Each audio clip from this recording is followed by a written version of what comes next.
c'est Christelle, j'espère que vous allez bien. Aujourd'hui, on va faire une recette de base en pâtisserie parce que c'est mercredi.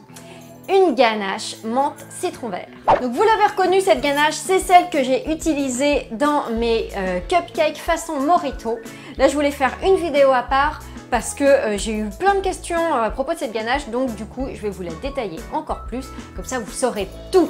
Comme toujours pour la ganache, je vous conseille de commencer la veille. C'est vraiment l'idéal pour une ganache montée. Donc on commence par zester le citron vert. Donc moi j'ai utilisé du citron vert, mais vous pouvez très bien prendre du citron jaune, hein. C'était pour donner un petit côté Morito, mais après c'est vraiment comme vous voulez. Vous placez donc le citron, les zestes de citron dans la crème avec les feuilles de menthe.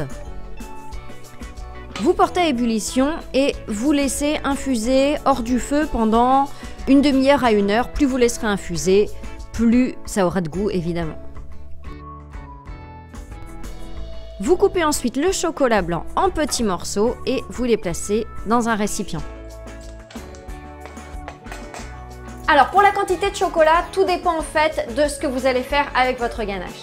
Si c'est pour faire des cupcakes comme j'avais fait la dernière fois, 150 grammes, ce sera parfait. Si c'est pour garnir des macarons, vous allez avoir besoin d'une ganache un peu plus ferme.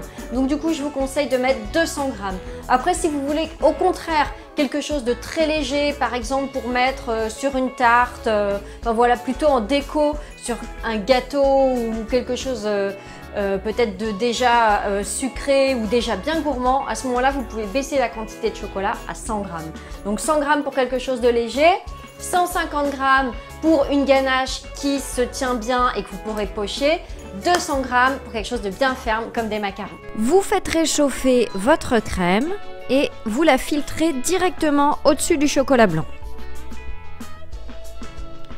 Là, vous allez mélanger donc avec un fouet jusqu'à ce que le chocolat soit fondu. Donc, suivant la quantité de chocolat, il faudra peut-être mettre un petit coup au micro-ondes ou au bain-marie. Mais normalement, ça fond bien comme ça.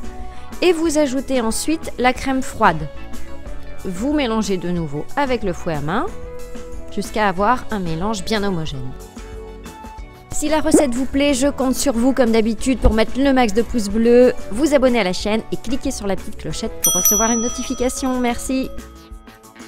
Là, vous filmez au contact et vous placez au réfrigérateur, dans l'idéal toute la nuit, sinon au minimum 4 heures. Donc le lendemain ou au bout de 4 heures, vous verrez votre ganache, elle aura déjà bien épaissi. Vous allez la fouetter, donc en augmentant la vitesse du robot ou du fouet électrique progressivement pendant 10 minutes environ jusqu'à ce qu'elle soit bien ferme, bien épaisse. Et voilà, c'est déjà terminé.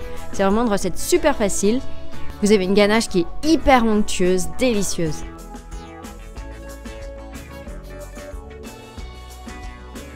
La recette est terminée, j'espère qu'elle vous a plu. On se retrouve samedi 15 h pour une prochaine recette. Ciao!